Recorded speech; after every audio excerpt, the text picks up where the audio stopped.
Welcome students. Today, an important document which is economic survey has been released, and let's look at the things that are relevant for examination and the data which could be utilized and the logic they have given for the picture that has been painted for last 1 year. In the last financial year, a summary has been given, and without any delay, let's look at one after the other, the gist of it and the highlights of the economic survey would be for next few minutes, and it includes how to utilize the data sector wise and the logic behind it. So the first thing first, they gave about the GDP growth, which was exceptional as they claimed. Despite the global uncertainties, we grew robustly, and the pathway has been exceptional because a real GDP growth of 8.2% is phenomenal and not an easy thing. Of course, it also includes the base effect for the poor growth during COVID days, which at least could be said with this kind of growth we are recovered and the momentum is with India. In this, the main thing is that gross fixed capital formation, which is outcome of the capital expenditure, which increased as much as 11.1%. 11.1 lakh crores, which is 33% increase over the last year. And this gross fixed capital formation is as much as 9%, which is impressive. If this is clear, and another figure which is significant is a retail inflation, which is at 5.4 for the first time in last half a decade, which means from the COVID days, it is under control and it is within the RBI's targeted limit of 4 to 6%, which is 4 plus or minus 2%. Now the question comes, where can we use this? So we need to understand, if the question is about in examination, if it serves in the mains, the question is about whether the growth is due to inflation, is the growth is nominal enough, and is it sustainable? To support that the growth is sustainable and India's momentum is well in its favor, you could say the growth is real and not nominal one.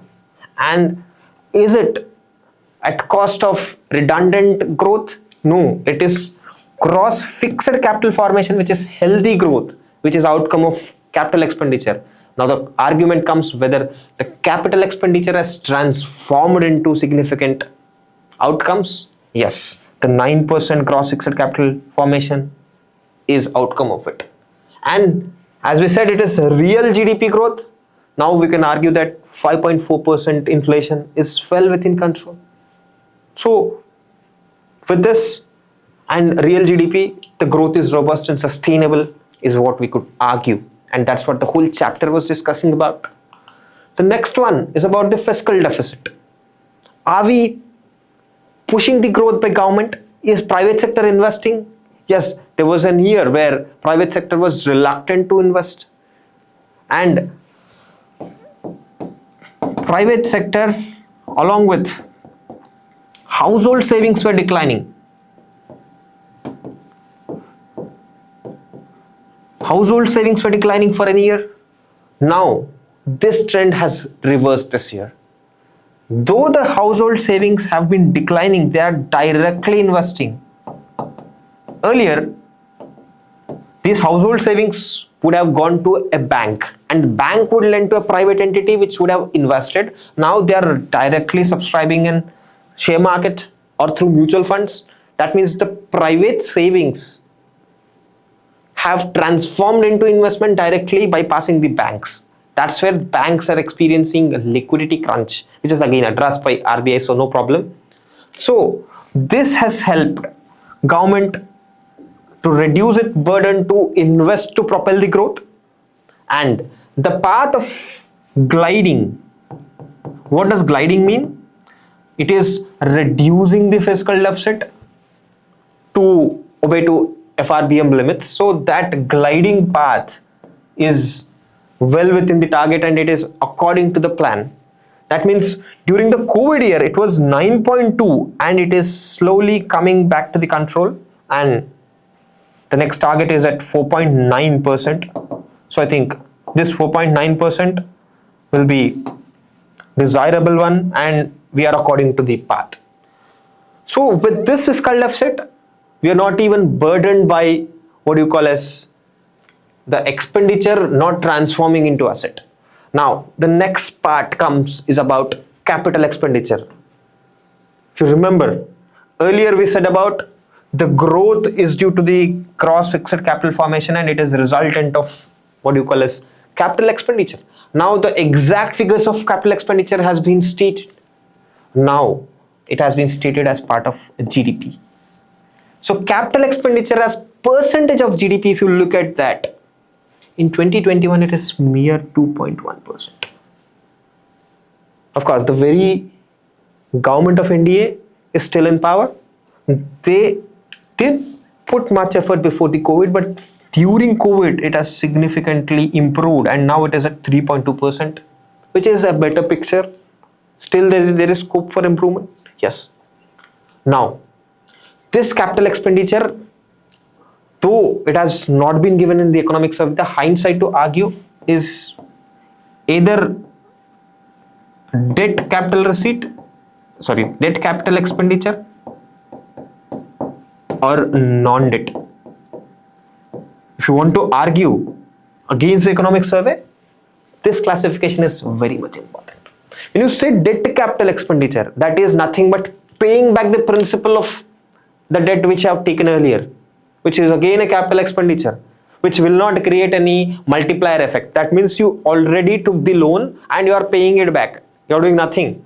Now, as a part of non-debt capital expenditure, you will create some infrastructure or another kind of fixed capital formation is possible. This figure is important, which is sadly is not so great. Though we would say capital expenditure has increased 33%, this non-debt expenditure has not increased. If it's clear, we also discussed what has been the picture painted by economic survey and even the hindsight of it. If it's clear, then let's look at the important aspect about external sector, and that external sector is focusing with forex reserves. India's forex reserves have improved much better than what it was even pre-COVID. Though current account deficit is not improved, though balance of payment is not completely in control because of the forex reserves that we are getting, and it is just because of the service sector which has greatest possible growth, and manufacturing sector is still to improve and the scope for improvement is still in manufacturing sector. So with the forex garnered by the IT companies and pharma companies, our position has improved to 646.4 billion US dollars, which is good.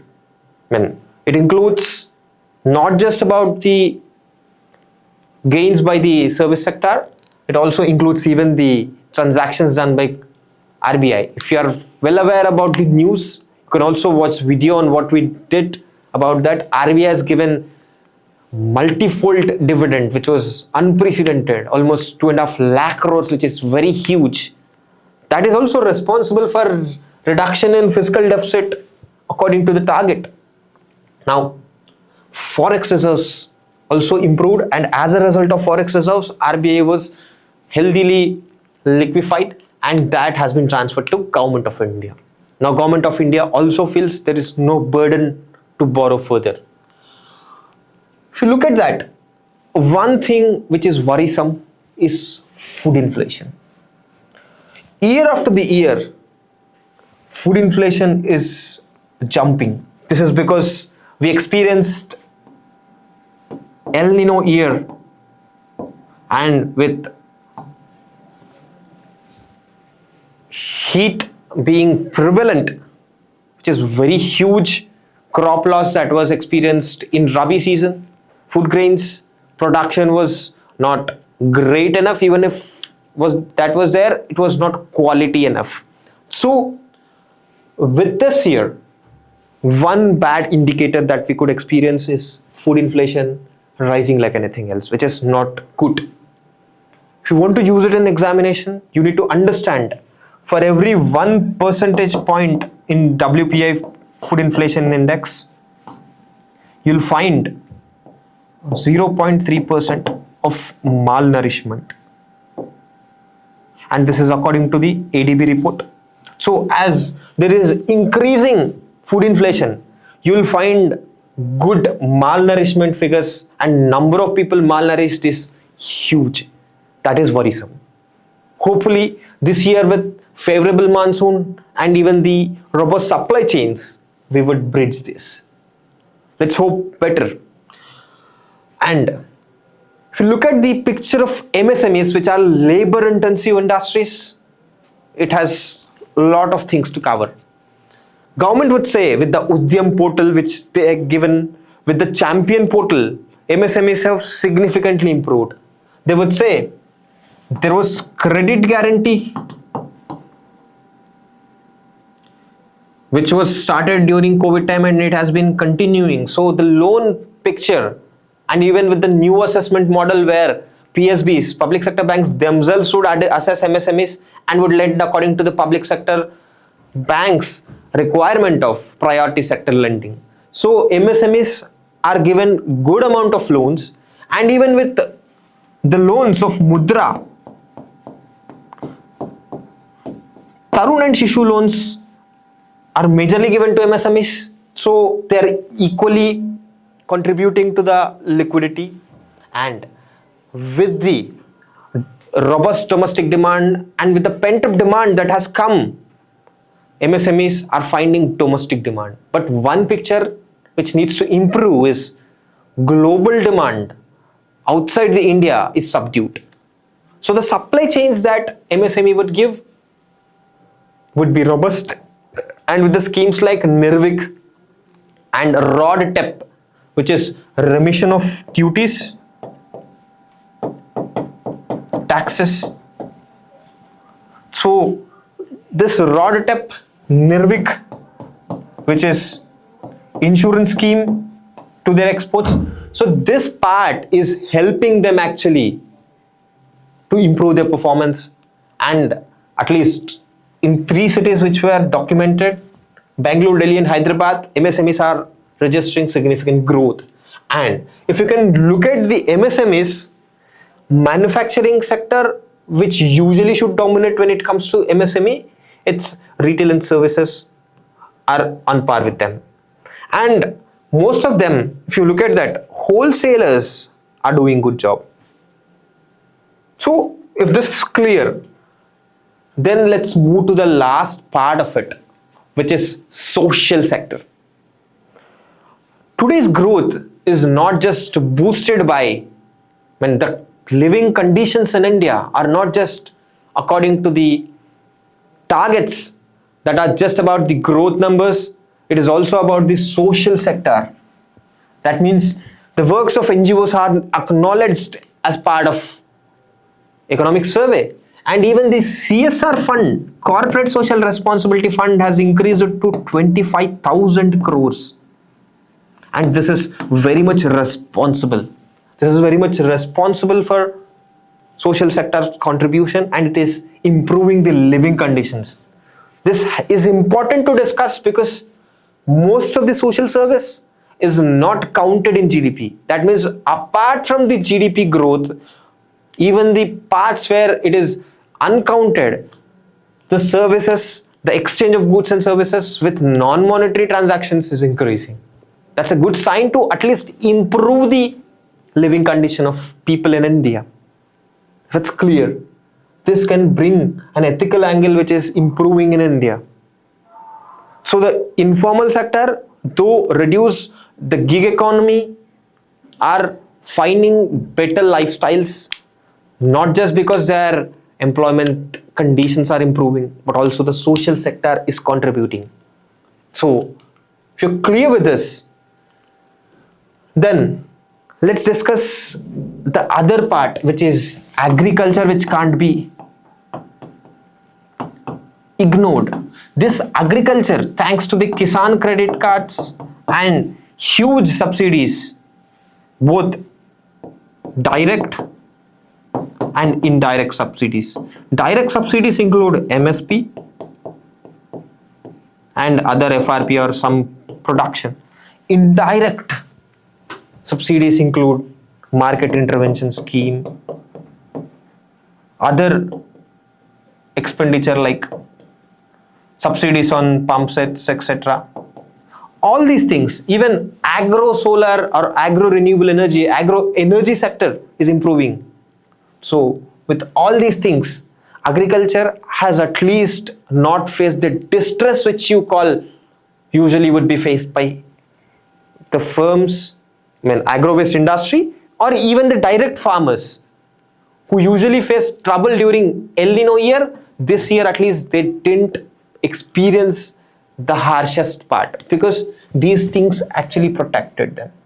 That means economic survey justifies that at least we prevented the disaster. We prevented a proper famine from occurring, is what the chapter argues. And along with this, we also have a dedicated chapter on how the green growth is and how blended finance is utilized. But again, it's a different chapter which has less data but more normative things to explain. I think today, at least in numbers, you got a gist about economic survey, how the projections are about Indian economy in last 1 year and how the expectations are for next coming years. We're hopeful that we would also bring chapter-wise analysis of economic survey and budget hereafter. I think till then the today's minutes about the economic survey were more insightful and it was helpful for your examination preparation as well. Till the time, I'll be back with another economy video. Thank you.